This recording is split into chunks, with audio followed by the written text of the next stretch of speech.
Hello बच्चों, देखिए आज हम प्रश्नावली 3.3 का पार्ट 2 लेकर के आए हैं। इससे पहले हमने पार्ट 1 में क्वेश्चन 1 के और 2 के लिए हल कर लिया था। ठीक है, तो चलिए बिना देरी करते हुए क्वेश्चन संख्या 3 के क्वेश्चनों के लिए हल करते हैं। प्रश्न तीसरे का पहला है, देखिए इसमें हमें समीकरण बना करके और हल करना है ना। तो देखिए इसमें सवाल क्या कहता है, दो संख्याओं का अंतर 26 है। दो संख्याओं का अंतर 26 है ना, और एक संख्या दूसरी संख्या की 3 गुनी है। संख्याएं ज्ञात कीजिए। तो हमें इस तरह के सवाल जब आते हैं तो हम क्या करते हैं, अपनी संख्याओं को मान लेते हैं।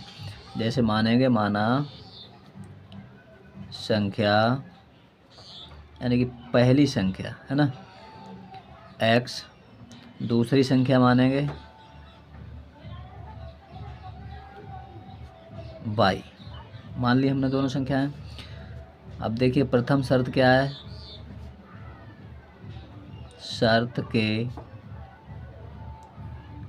अनुसार। तो प्रथम शर्त क्या है, दो संख्याओं का अंतर कितना है, 26 है। तो हम क्या करेंगे, सवाल ने कहा दो संख्याओं में अंतर, तो यानी कि हम पहली में से दूसरी संख्या को घटाएं तो कितना बचता है, 26 है ना। यही तो सवाल ने कहा था, दोनों का अंतर कितना है, 26 है। तो ये समीकरण हमारा पहला बन गया। इसी तरह से प्रथम शर्त ये हो गई। अब द्वितीय शर्त के अनुसार, द्वितीय शर्त के अनुसार, तो द्वितीय शर्त क्या है, द्वितीय शर्त कहता है एक संख्या दूसरी संख्या की 3 गुनी है। यानी दोनों को हम इस तरह से कर लेते हैं, तो एक संख्या दूसरी संख्या की 3 गुनी है ना।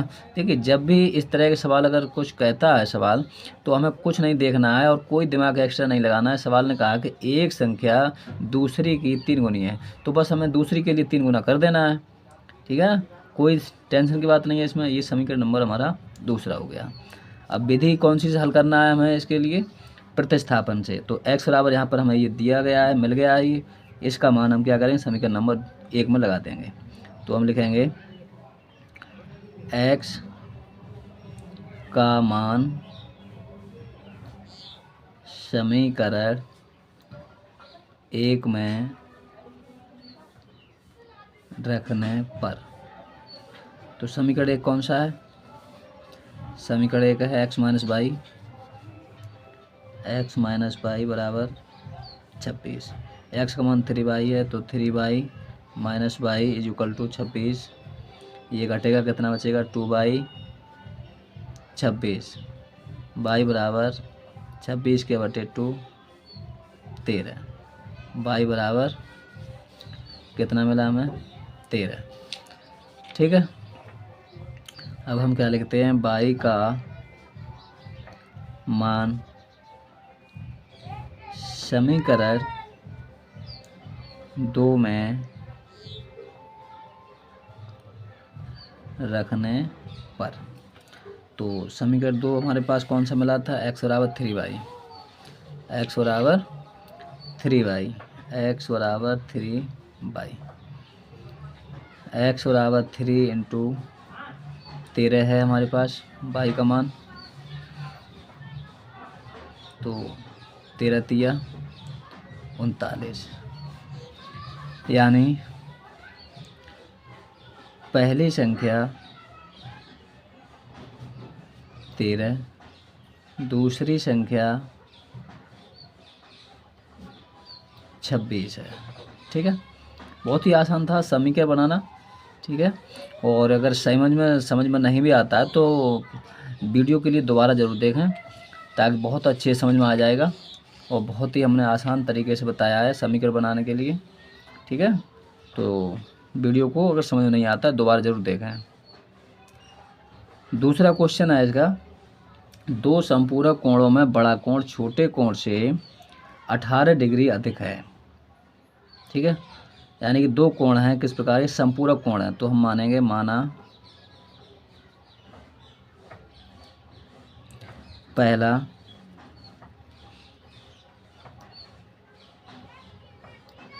संपूरक कोण बराबर x अंश और दूसरा मानेंगे y अंश। अब सवाल देखिए क्या कहता है, उस हिसाब से काम करेंगे। तो प्रथम इसकी शर्त है, शर्त के अनुसार दो संपूरक कोणों में बड़ा कोण छोटे कोण से 18 अधिक है। यानी बड़ा कोण, यहाँ इसे हम देखिए बड़ा मान लेते हैं, तो ये कौन सा होगा, छोटा कोण हो जाएगा। ठीक है। तो बड़ा कोण यानी कि बड़ा कोण और छोटे कोण से कितना अधिक है, 18। छोटे कोण से बड़ा कोण 18 अधिक है ना, यही तो सवाल ने कहा है। तो देखिए इसके लिए हमने क्या किया, बड़ा कर दिया।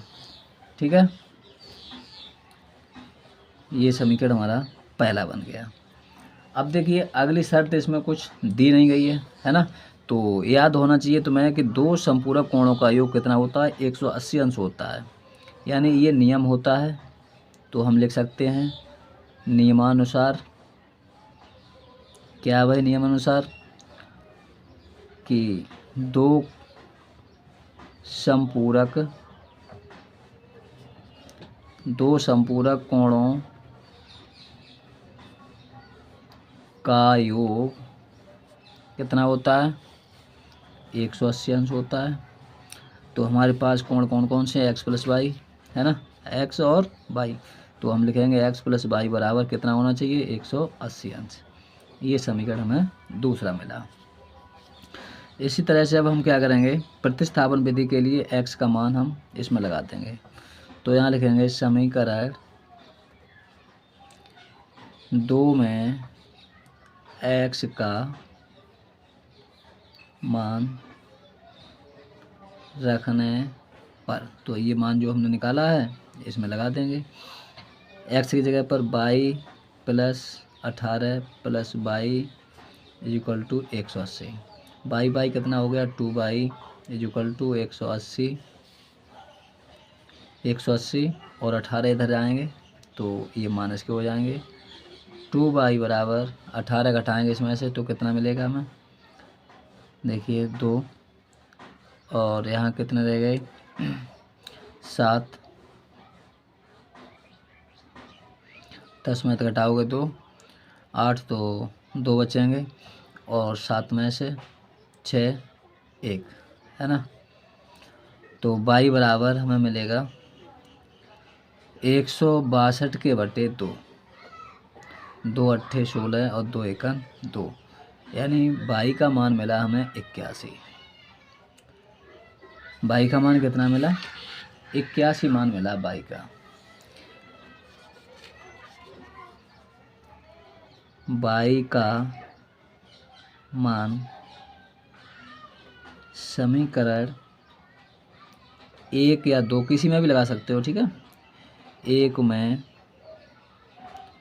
लगाने पर, तो समीकरण 1 कौन सा था हमारा, x बराबर y प्लस 18, x बराबर y प्लस 18।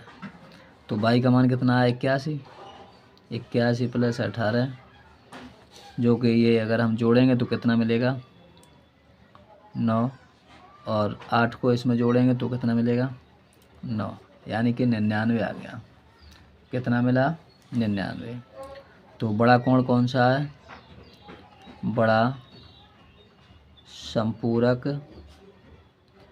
कोण बराबर 99 अंश, और जो हमारा छोटा कोण है वो कितना आया 81 अंश। ठीक है, इस प्रकार से ये आसानी से हल हो गया है। चलिए अगला क्वेश्चन करते हैं।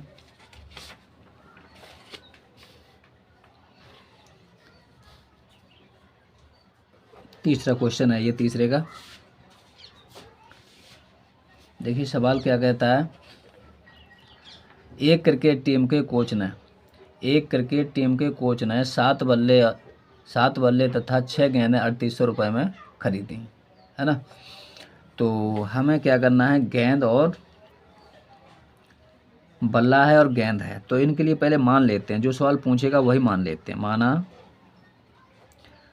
एक बल्ले की कीमत बराबर x रुपया और एक गेंद की कीमत बराबर y रुपया मान लिया हमने। ठीक है, अब सवाल जो कहता है उसी हिसाब से काम करेंगे। तो प्रथम शर्त के अनुसार क्या है, सवाल कहता है कि 7 बल्ले खरीदे। अब देखिए हमने एक बल्ले की कीमत कितनी मानी है x, तो 7 बल्लों की कितनी होगी 7x हो जाएगी। और एक गेंद कितनी है y। सवाल क्या कहता है 6 गेंद, तो 6 गेंद कितनी हो जाएगी 6y, है ना। और सबको टोटल रुपया कितने दिए हैं 3800। तो हम बराबर कर देंगे 3800 के, क्योंकि ये जो रुपए होंगे इनकी कीमत होगी वो जोड़ करके ही तो होगी। तो धन का निशान लगाएंगे और 3800 कर देंगे। ठीक है, इसी हिसाब से आगे देखिए। ये सवाल समीकरण बना पहला। इसके बाद द्वितीय शर्त के अनुसार, द्वितीय शर्त के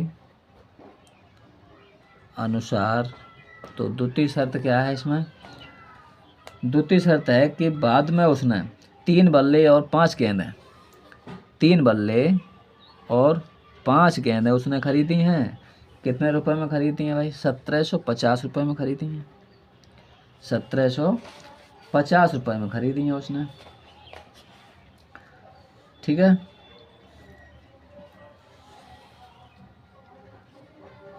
अब देखिए इस समीकरण से हम क्या करेंगे, x या y के पदों में लिख लेंगे, x या y के पदों में लिखते हैं। तो चलो इसे कर लेते हैं, या फिर इसे विलोपन विधि से भी कर सकते हैं। ठीक है, तो चलिए हम विलोपन विधि से भी बता देते हैं इसके लिए। देखिए यहाँ पर 3 हैं, यहाँ पर हमारे पास 7 हैं। तो हमें इसमें क्या करना पड़ेगा, हमें 3 का गुणा करना पड़ेगा। और यहाँ पर कितने हैं 7, तो इसमें हम 7 का गुणा करते हैं। दूसरे समीकरण में 7 का गुणा कर देते हैं। ठीक है, तो ये हमारी कौन सी विधि हो गई, विलोपन विधि से। ठीक है, लिख लेते हैं यहाँ पर विलोपन विधि से। तो ये विलोपन विधि से मैं बता दे रहा हूँ, क्योंकि प्रतिस्थापन विधि भी सीखना है और विलोपन विधि भी सीखना है। चलिए इसमें गुणा करते हैं। तो 3 सत्ते 21 x प्लस 3 छक्का 18 y बराबर 3 का इसमें गुणा करेंगे 0 0 3 8 24 की 4 हासिल 2 3 3 9 और 2 11।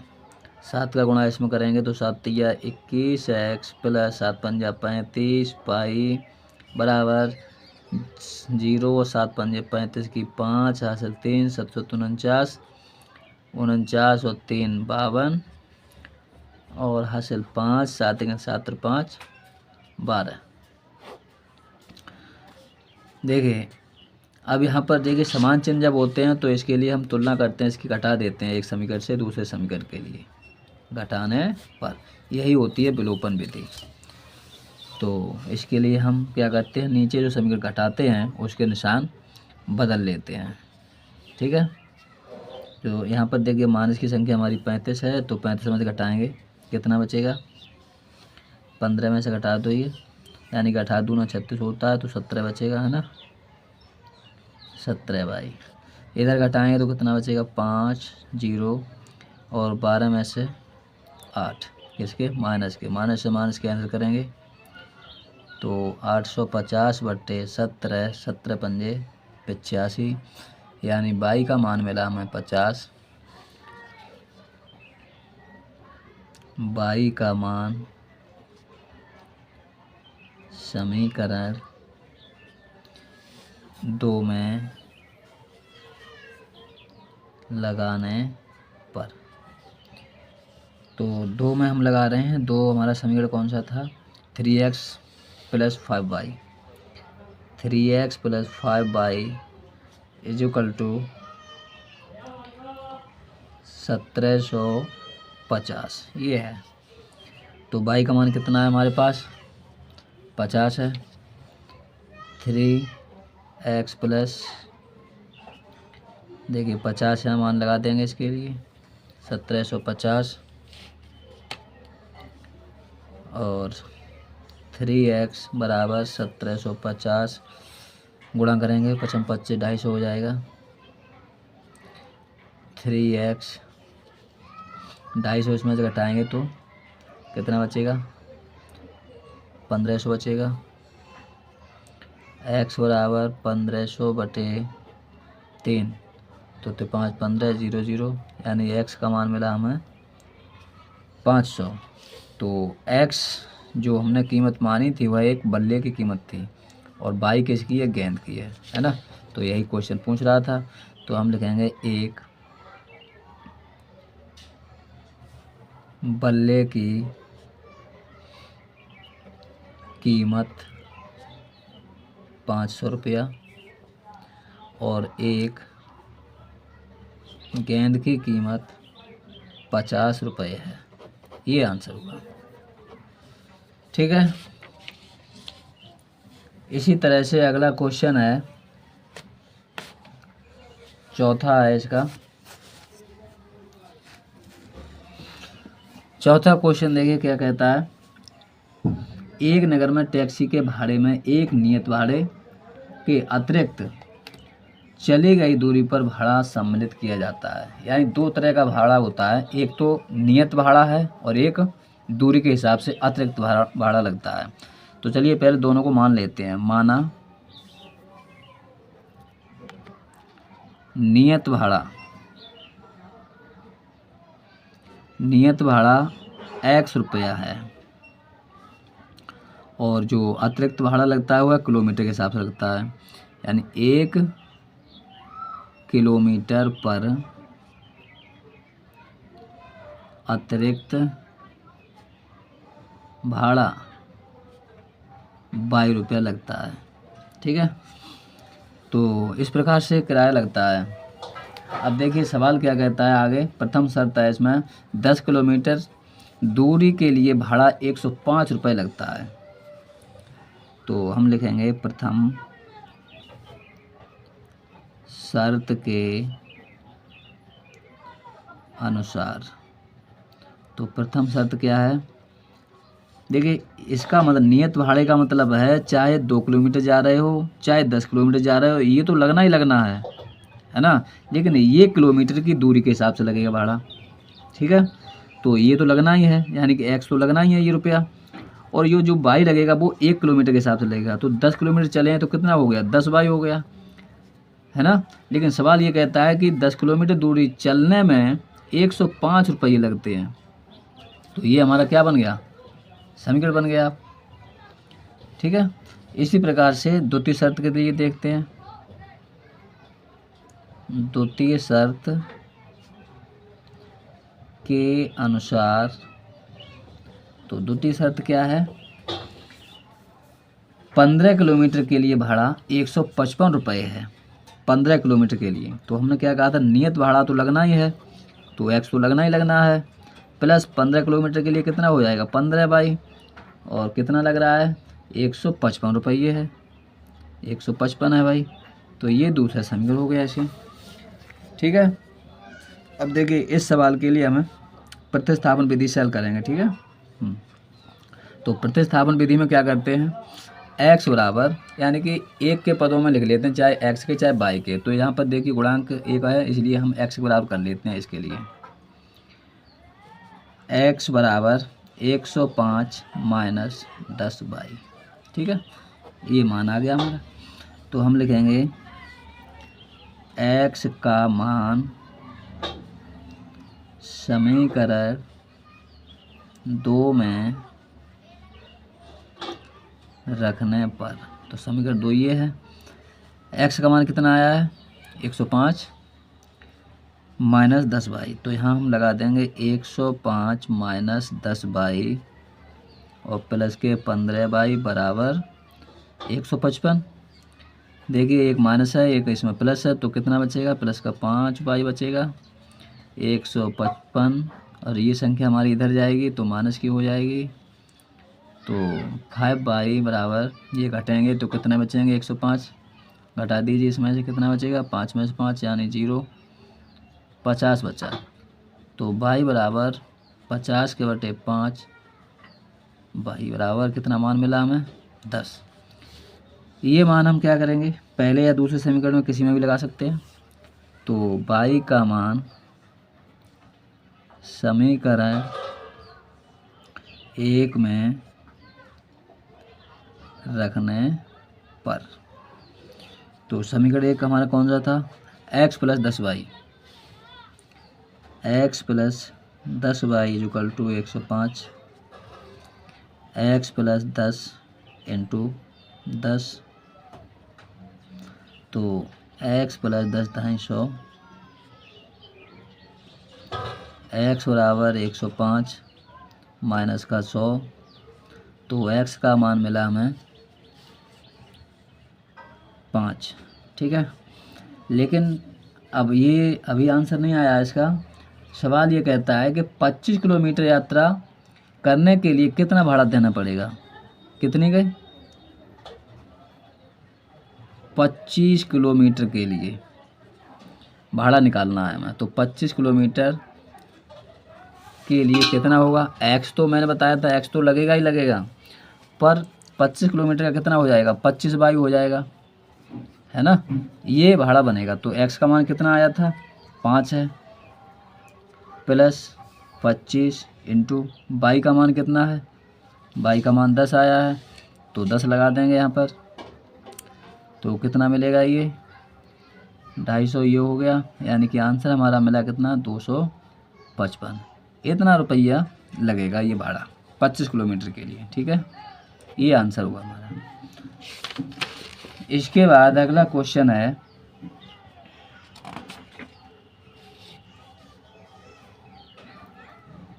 पांचवा क्वेश्चन है, देखिए इसी तीसरे का ही पांचवा है ये। ठीक है,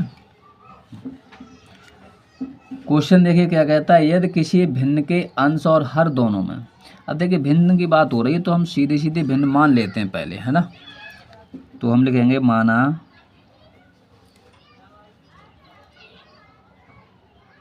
भिन्न का अंश बराबर x और हर मानेंगे कितना है, हर y मानते हैं। ठीक है, तो भिन्न कितनी बनेगी, भिन्न बनेगी x बटे y। अब जो सवाल कहेगा उस प्रकार से हम अपना समीकरण बना लेते हैं। तो लिखते हैं प्रथम शर्तानुसार, क्या है प्रथम शर्त, सवाल ये कहता है कि अंश और हर दोनों में 2 जोड़ दिया जाए तो कितना हो जाता है 9/11 हो जाती है। कितना जोड़ना है 2, तो देखिए हमने 2 जोड़ दिया। सवाल कहता है कि 9/11 हो जाती है, तो बराबर 9/11 कर दीजिए। अब क्या करते हैं, कैंची का इस प्रकार से गुणा कर लेते हैं, इसको हल कर लेंगे, है ना। तो क्या मिलेगा हमें 11 x प्लस 11 दूना 22, और इसमें गुणा करेंगे तो 9y प्लस 9 दूने 18। ठीक है, तो 11x माइनस 9y बराबर, ये संख्या हमारी इधर आएगी, तो 18 माइनस 22, और 11x माइनस 9y बराबर माइनस के 4। ये समीकरण पहला बन गया। ठीक है, इसी प्रकार से अगला बनाते हैं, द्वितीय शर्त के अनुसार। क्या है द्वितीय शर्त, द्वितीय शर्त है अंश और हर दोनों में 3 जोड़ दिया जाए। अंश और हर, देखिए x बटे y हमारी भिन्न है, तो 3 जोड़ने के लिए कह रहा है, तो 3 जोड़ देते हैं। इसमें कितने हो जाती है, भिन्न हो जाती है 5/6, तो बराबर 5/6 कर दीजिए।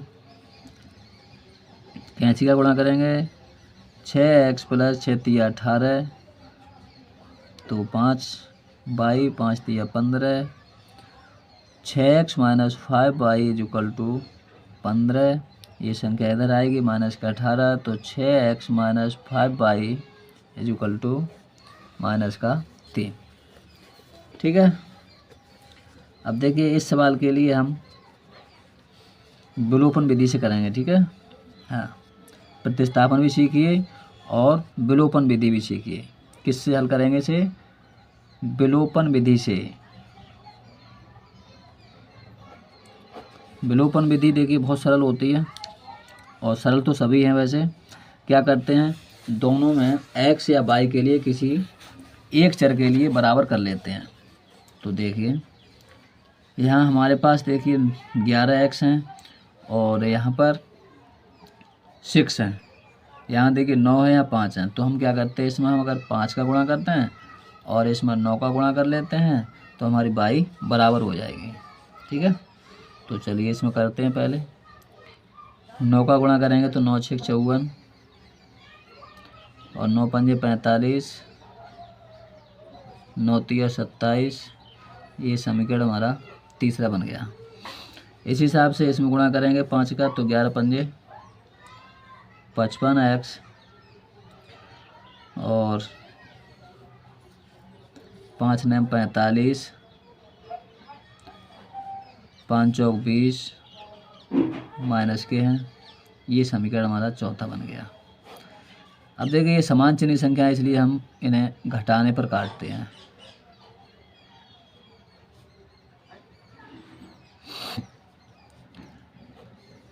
यहाँ पर देखिए 55 है, ये 54 है तो माइनस का x बचेगा। यहाँ देखिए इसमें से ये संख्या हमारी घट जाएगी, माइनस के 7 बचेंगे, माइनस से माइनस कैंसिल, तो x बराबर मान मिला हमें 7। x का मान समीकरण 1 में लगाने पर, तो समीकरण 1 कौन सा है हमारे पास, यह है 11x माइनस 9y बराबर माइनस का 4।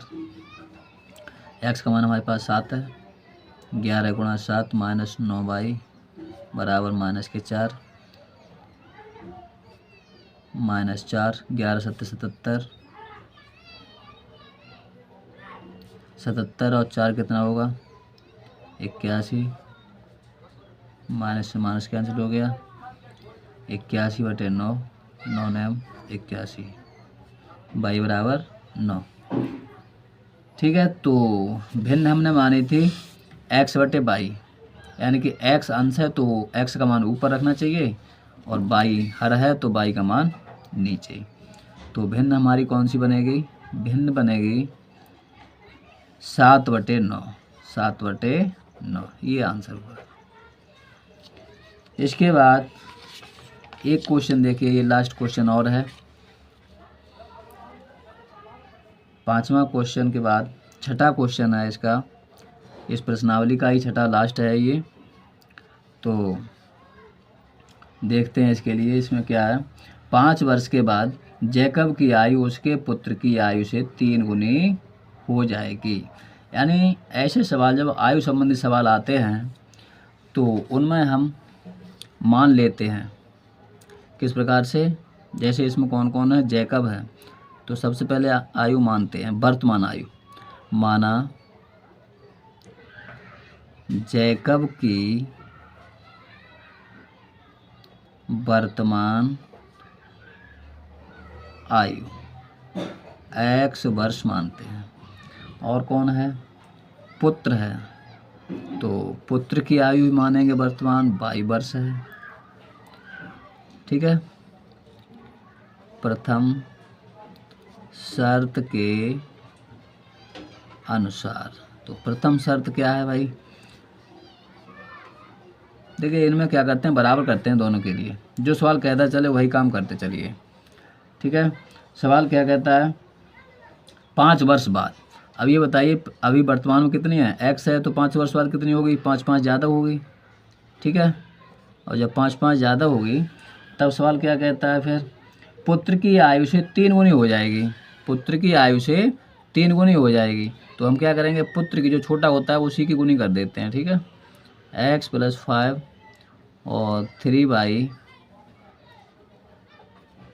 तो यहाँ देखिए x के बराबर करेंगे तो 3y प्लस 15, 5 इधर ले जाइए तो x बराबर 3y और ये कितना बचेगा 10। ये समीकरण हमारा पहला बन गया।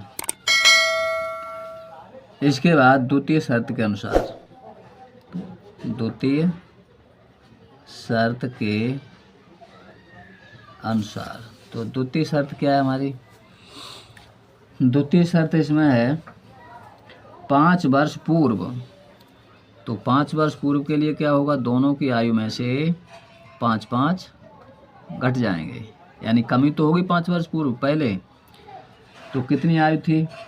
उसके पुत्र की आयु की 7 गुनी थी, तो 7 गुनी कर दीजिए।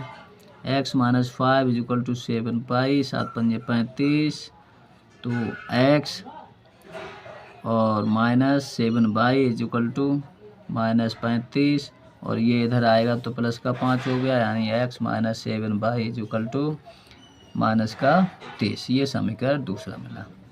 अब देखिए यहाँ से हम समीकरण 1 से x का मान रख देंगे 2 में।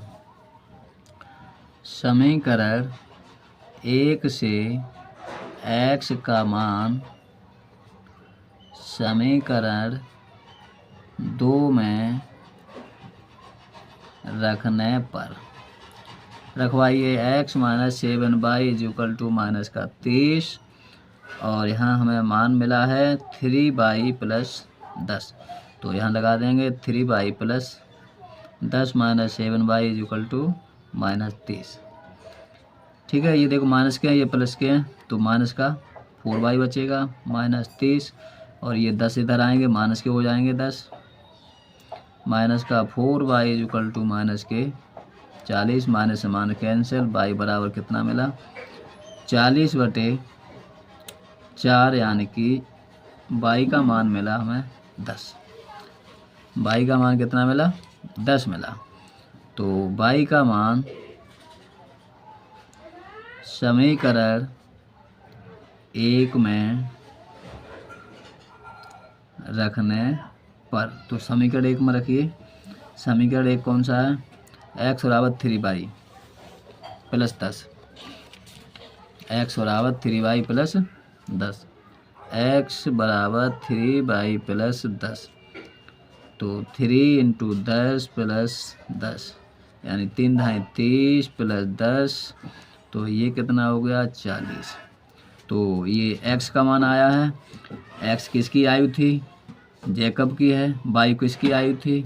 पुत्र की थी। तो हम लिखेंगे जैकब की आयु बराबर 40 वर्ष, और पुत्र की आयु कितनी है? 10 वर्ष। ठीक है, बड़े ही आसान सवाल थे, और आसानी से देखिए हल भी हो गए हैं ये। आशा करता हूँ आपकी समझ में आया होगा, और यदि अगर समझ में नहीं भी आता है तो देखिए वीडियो के लिए डबल देखें, दोबारा देखें। ठीक है, ध्यानपूर्वक देखेंगे, अवश्य समझ में आएगा। हमारी वीडियो पसंद आई हो तो लाइक करें, शेयर करें, और हमारे चैनल के लिए ऐसी वीडियो देखने के लिए सब्सक्राइब करें। थैंक यू, धन्यवाद।